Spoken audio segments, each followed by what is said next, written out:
Welcome back to my channel, guys. This is MKB sir from MKB classes, and today I am going to teach you English practically because it is said that practice makes a man perfect.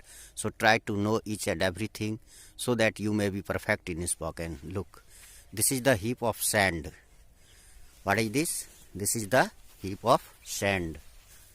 This is the heap of sand, and this is the heap of soil. This is the heap of soil.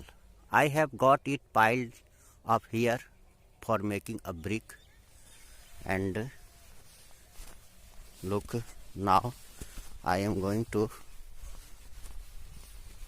show you a pit. Do you know what is the meaning of pit? Pit means gadda.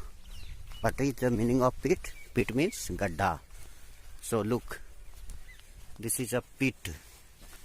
This is a pit for keeping water to be used for making brick.